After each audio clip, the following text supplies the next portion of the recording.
예, 여러분 좋아하시는 민주당의 김준혁 의원님 모셨습니다. 사실 김준혁 의원님 보면 우리 정어리 TV 떼어놓고 생각할 수 없는 우리 식구 같잖아요. 어서 오십시오. 예, 반갑습니다. 오랜만입니다. 예. 오늘은 캐주얼하게 오셨는데 예. 캐주얼이 더 어울리시는 것 같아요. 이렇게 좀 자켓도 예. 오늘 일이 좀 많아가지고요. 오늘 뭐 광화문에서 기자회견 하셨다고요? 예, 지금 금방 기자회견 하고 왔습니다. 무슨 내용으로 하신 거예요? 오세훈 서울시장이 네. 그 광화문 앞 공간을 밭들어총 밭들어총 유엔군 22개국 예. 참정부의 석재를 받아가지고 밭들어총 조형물을 만들기로 한 부분에 대해서 오늘부터 공사가 본격적으로 시작이 됐어요. 그래서 다 그 앞가림막 해놓고 땅을 좀 파고 있어서 공사 중단해라라고 하는 이제 시민단체와 기자회견을 좀 하고 온 겁니다. 그런데 오세훈 시장 왜 거기다 만들겠다는 거예요? 저는 뭐 철저하게 서울시장 재선을 위한 이념 논쟁을 유발을 해서 그래서 보수 우파 세력들을 결집시키고 그 세력들을 통해서 어떤 자기를 지지하게 만들려고 하는 아주 얄팍한 생각으로 아마 진행된다고 생각합니다. 근데 나는 그 양반 좀 뭔가 좀 정신 그 의식 세계가 좀 의심스러운데 지금 계엄 내란 1주년 아닙니까? 맞습니다. 거기에 총칼 예. 이런 것은 조금 안 맞지 않나요? 그러니까 지금 이제 말씀하신 대로 사실 그 총칼을 들이대서 국민들을 무참하게 학살했던 광주 학살 그 이후에 또 다른 계엄 아니었습니까? 결국은 이제 총칼로 국민을 무력화시키려고 하는 것들인데 그런 상황 속에서 다시 받들어 총을 통해서 총으로다가 광화문 일대를 도배하겠다.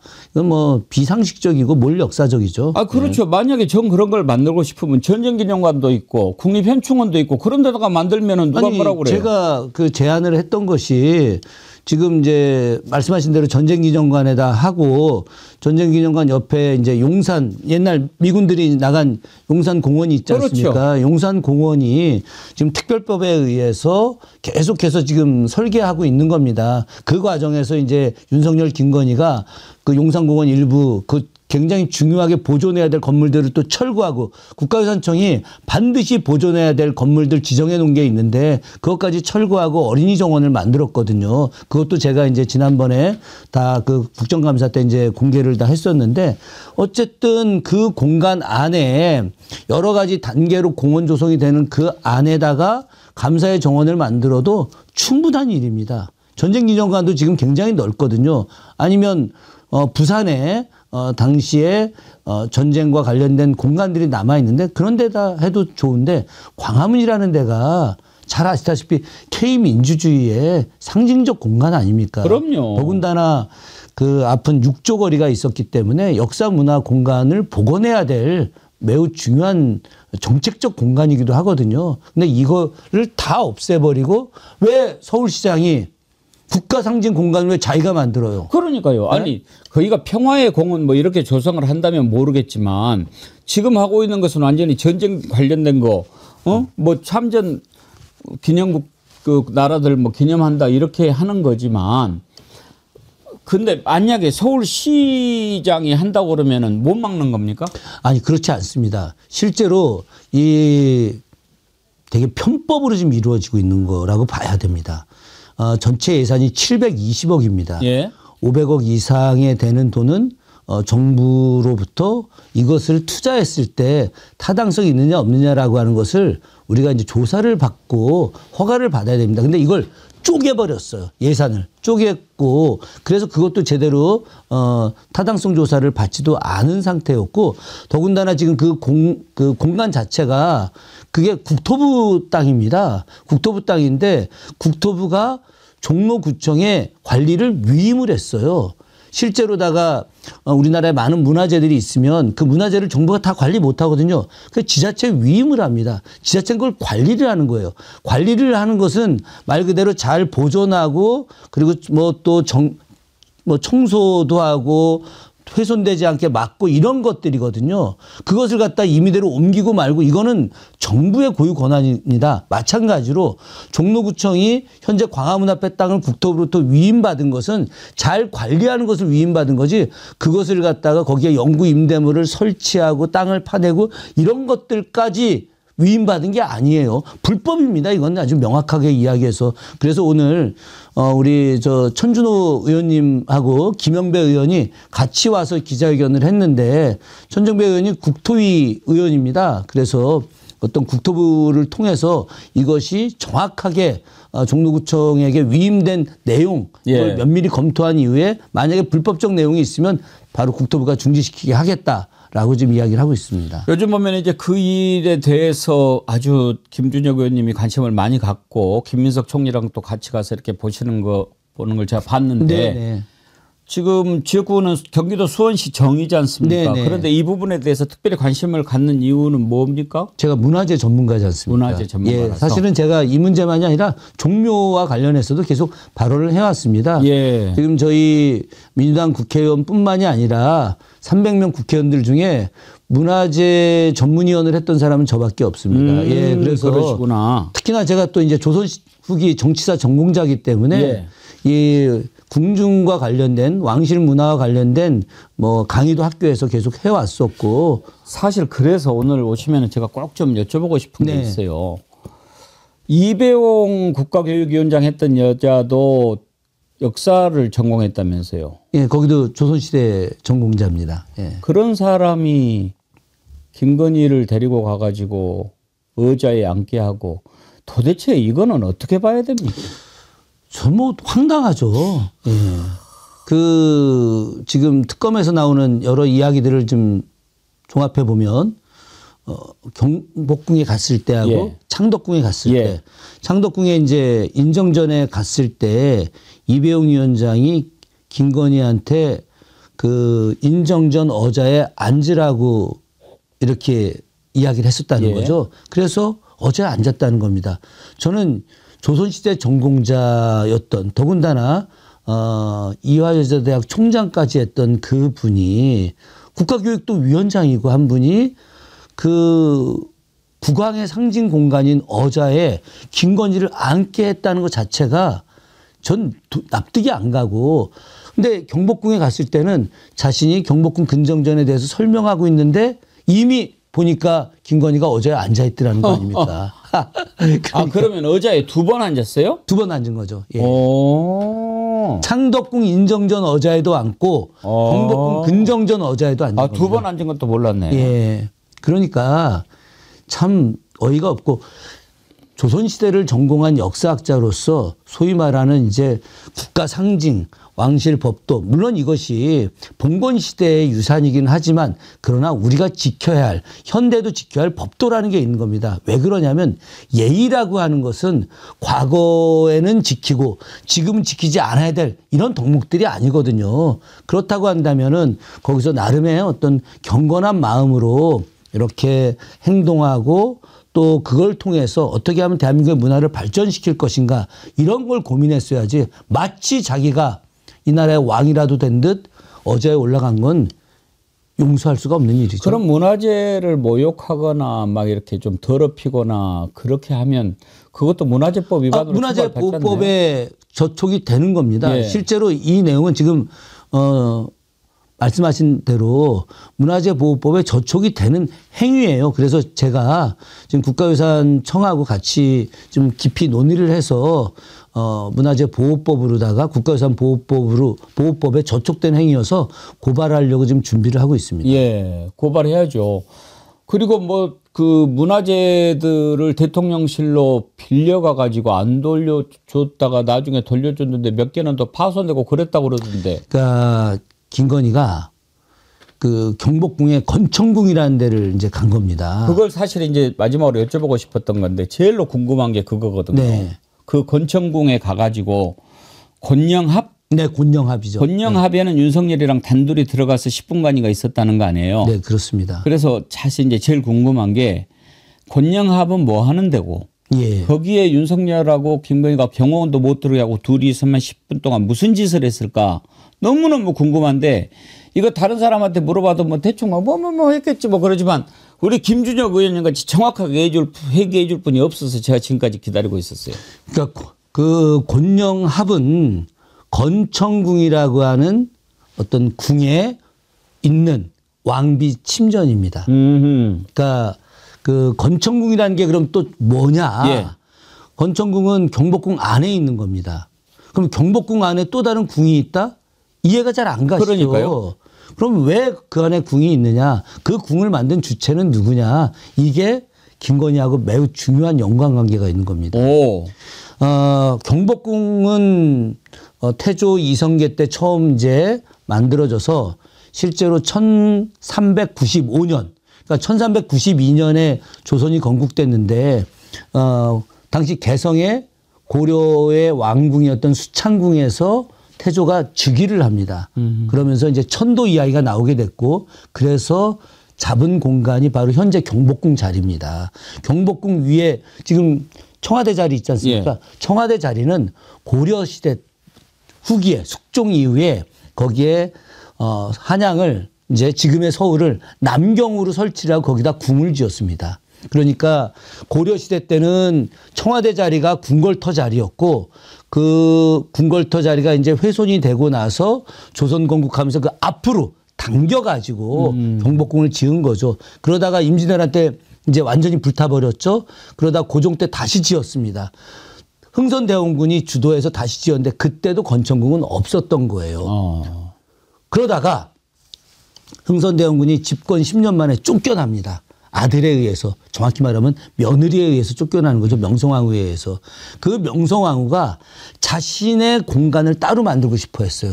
실제로 국가 통치자가 고종이 아닙니다. 당시 여러 기록들을 보게 되면 고종이 좀 무능했거든요. 그럼 명성황후가 V0였네. V0였죠. 그래서 실제로 그 고종이 명성황후를 옆에다 두고 업무보고를 같이 받았어요. 예. 조선 역사에서 유일한 사례입니다. 당시 대비들이 어린 10살 미만의 왕이 즉위했을 때 뒤에 어자 뒤에 이제 발을 내리고 수렴청정한다 이런 건 있지만 이게 오래 가는 게 아니거든요. 한 뭐 3, 4년 하다가 이제 왕이 15살쯤 되게 되면 발 걷고 친정을 국왕이 친정을 하게 되는데 명성황후 같은 경우는 자기 남편이 무능하고 자기가 더 똑똑하거든. 그래서 본인이 옆에서 업무복을 듣는 거예요. 그러니 대신들이 누구한테 더 잘하겠습니까?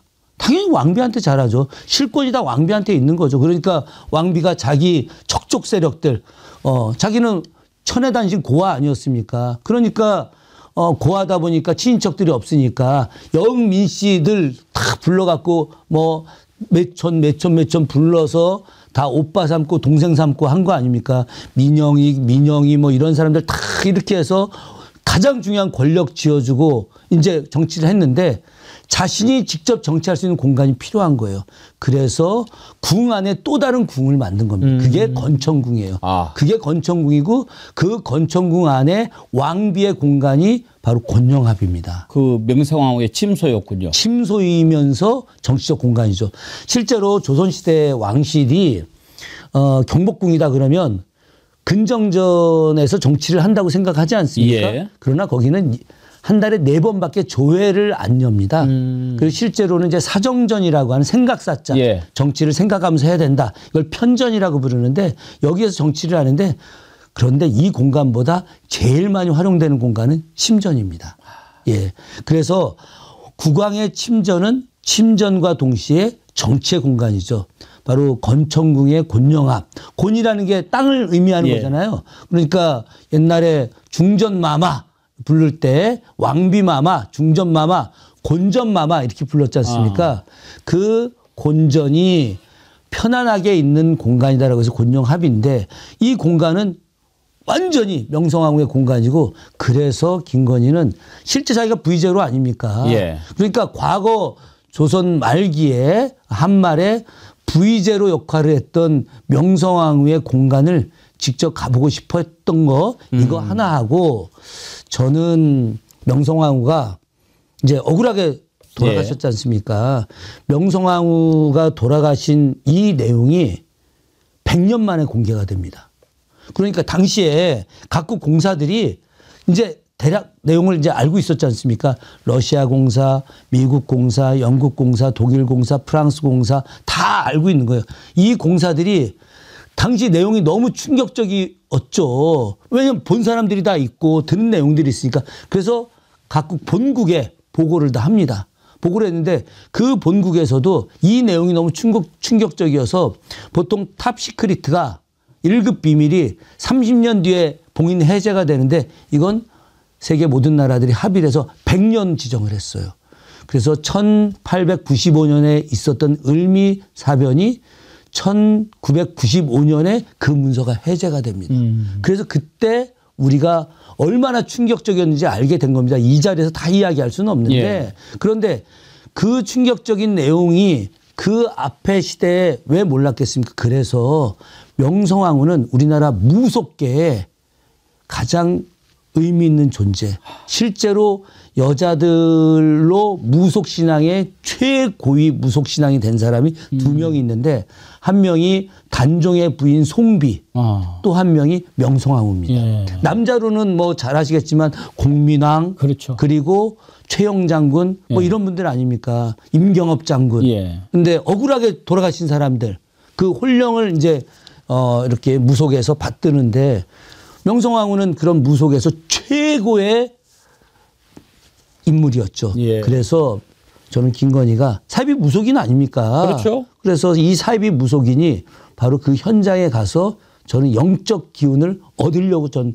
간 것이다. 근데 윤석열하고 같이 들어간 거는 뭐 때문일까요? 윤석열이랑 같이 들어간 것은 뭐 여러 내용들이 있죠. 뭐 두 사람이 거기서 은밀한 행동을 했다. 차마 말할 수는 없지만 뭐 그런 얘기도 있고. 성관계 이런 건 아니었을 것 같은데. 그런데 대략 지금 나오는 이야기가 거기서 두 사람이 뭔가 구술했다. 구술했다. 그때 있던 사람들 제가 지금 조사를 하고 있습니다. 실제로 지금 국가유산청이 김건희가 종묘 간 거, 경복궁 간 거, 창덕궁 간 거 관련해서 그걸 세밀하게 조사하기 위해서 TF를 구성을 했습니다. 김건희가 국립고궁박물관 수장고까지 가갖고 직접 본 거 아닙니까? 예. 아니 김건희가 왜 국립고궁박물관 수장고를 가겠습니까? 조선시대 왕실 유물이 다 집대성되어 있는 데가 거기였는데 전 이런 것들이 다 뭔가 무속적 기운을 얻기 위한 거라고 생각을 하고요.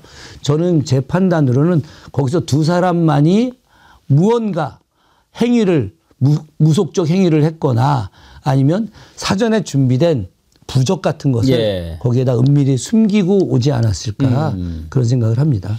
이제 의원 말씀을 쭉 들어보니까 권영합이 어떤 곳인지 건천궁이 어떤 곳인지 알게 됐는데 그것으로 유추를 해본다고 한다면 그 안에 들어가서 윤석열한테 확실하게 내가 너보다 위에 있다. 이걸 서열을 정리하는 뭐 그런 의식을 했을까 하는 생각도 하나 들고 또 하나는 시기적으로 봐서 그때 이제 윤석열이 일본 방문하기 전이란 말이에요. 예. 그래서 뭔가 무속적으로 이제 너 일본 가는데 뭔가 좀 해원을 하고 가야 된다. 명성황후가 이렇게 억울하게 죽임을 당했는데 거기 가서 뭔가 좀 풀고 가야 네가 몸에 귀신이 안 묻고 뭐 이따위 생각을 해서 간 건 아니었을까? 아니 뭐 그럴 가능성도 충분히 있죠. 예. 왜 그러냐면 이 사람들은 완전히 무속에 빠진 사람들입니다. 저는 진짜 대통령 선거 그때 TV 토론 당시에 임금왕자 새기고 오지 않았습니까? 사실 이런 그 말도 안 되는 무속행위를 한 사람을 뽑은 대한민국 국민들이 당시에 참 안타까운 일이죠. 근데 이 사람은 이미 그때부터 무속에 맹신돼 있는 뭐 사이비 무속에 맹신된 거죠. 무속이 다 나쁜 게 아닙니다. 무속이라고 하는 것이 우리나라 고유의 전통 신앙, 산악 숭배 사상부터 시작해서 단군 이래 내려왔던 여러 내용들이 종합적으로 되어 있는 건데 이런 내용들이 모두가 나쁜 것이 아니라 바로 혹세무민하는 사이비 무속이 나쁜 건데 여기에 심취되어 있는 부부예요. 그러다 보니까 이 사람들이 특히나 일본 가기 직전에 지금 이제 말씀하신 대로 해원의 어떤 역할로서 간 것도 있기도 하지만 저는 이 사람들이 내란을 계엄을 1년 전부터 준비했다는 거 아닙니까? 계속해서. 근데 제가 얘기를 들어보니까 지금 특검에서 나오는 이야기들은 윤석열이 대통령 되고 나서부터 계속 계엄 이야기를 했다는 거 아닙니까?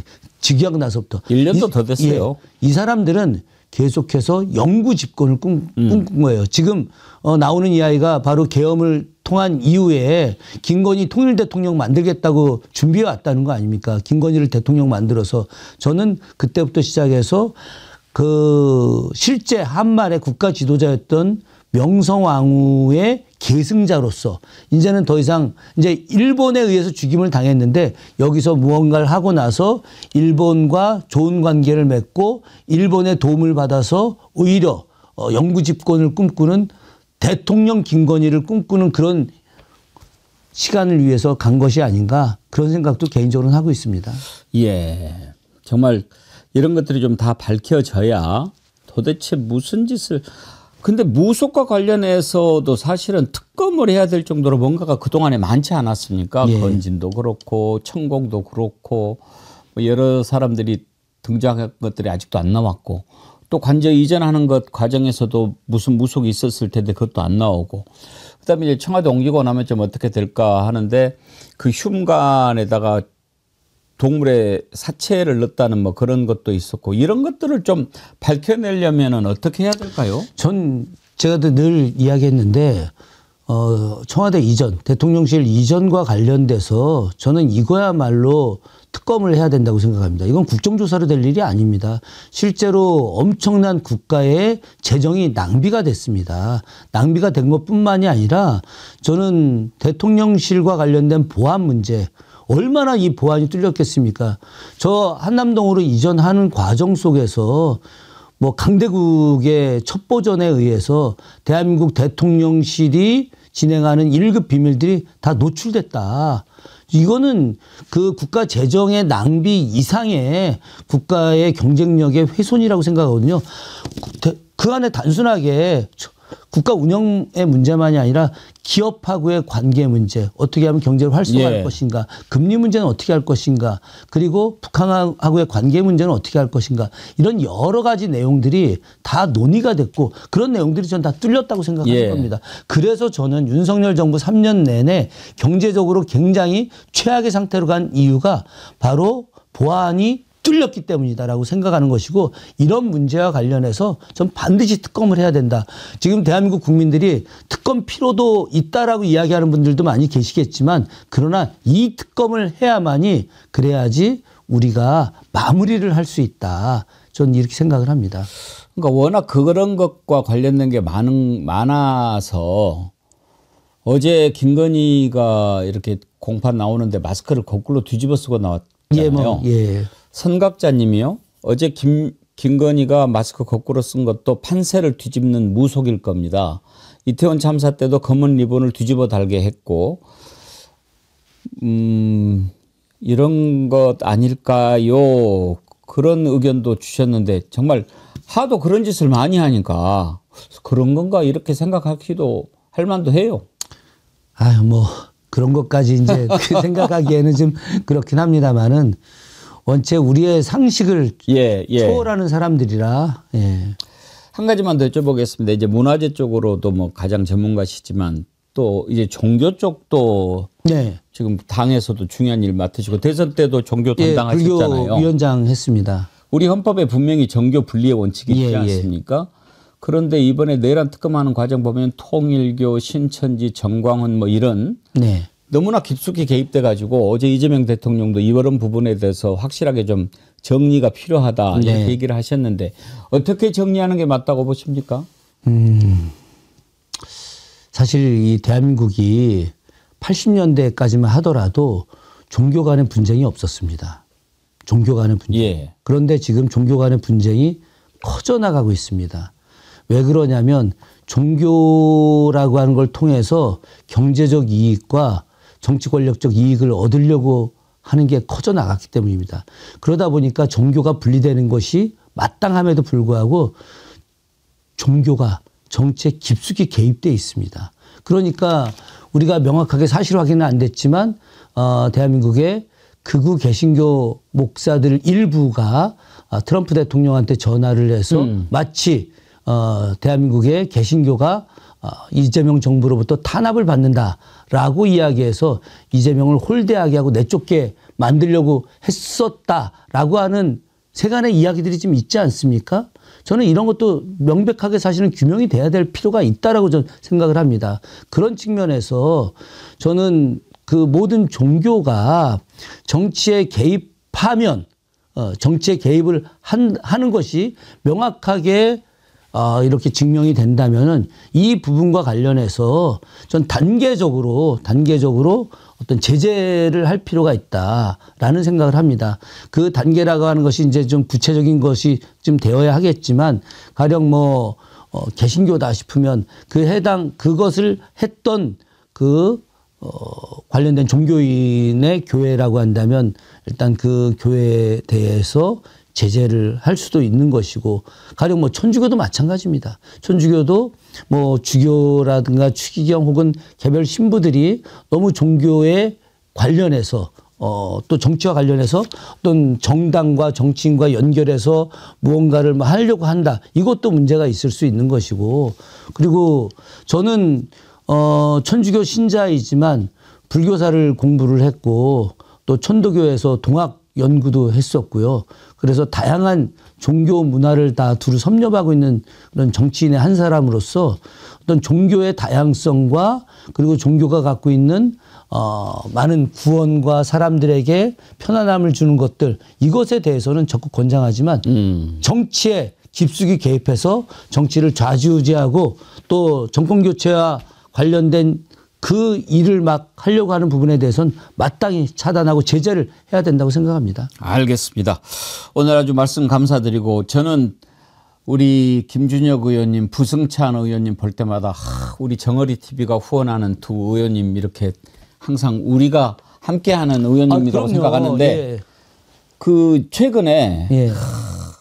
정말 하늘이 이런 분들을 이때 쓰시려고 아껴두셨구나. 만약에 김준혁 의원님이나 부승찬 의원님이나 이런 분들이 22대 국회에 안 계셨다면 이 내란 와중에 어떻게 이걸 들고 나갔겠을까. 아니 뭐 그런 생각을 많이 해요. 더 좋고 훌륭한 분들이 많이 계시는데 예. 적재적소 적시출 제가 그렇게 평가합니다. 고맙습니다. 네. 앞으로 자주 불러주십시오. 제가 지난번에 계속 불러주셨을 때 갑자기 뭐 우리 일정이 본회의 바쁘셨죠. 열리고 예. 또 제가 원내 대표단에 좀 들어와 있기 예. 때문에 또 뭐 나오기가 어려운 상황들이 있어서 못 나오게 돼서 이제 시간 되시면 다시 김준혁의 역지사지 코너 저는 부활해가지고 뭐 바로 예, 했으면 좋겠습니다. 고정으로 하십시다. 2주에 한 번 정도 할까요? 아유, 충분히 이제 오케이. 앞으로는 뭐 다른 일정을 정리해서라도 예. 꼭 나오도록 하겠습니다. 감사합니다. 저도 선생님 보고 싶어서 아주 눈물이 나갔습니다. 예. 김병주 최고위원님 우리가 매주 화요일 날 예. 주불리에 손자병법 하잖아요. 네. 그 힘 받아가지고 지금 경기도지사 나가는 거 아닙니까? 예. 이 다음 경기도지사 하셔야지. 아유, 저는 열심히 국회의정 활동 열심히 하겠습니다. 예. 예, 오늘 말씀 감사합니다. 예. 성원합니다. 예, 고맙습니다. 예, 민주당의 김준혁 의원님과 오늘 아주 정말 제가 궁금했거든요. 김건희, 윤석열이가 저기에 들어가서 무슨 짓을 했을까? 김준혁 의원님이 건천공이 어떤 곳인지 딱 설명을 하고 그리고 나서 들어보니까 무슨 짓을 했을 것인지 짐작이 좀 가는데요. 여러분도 그러셨죠?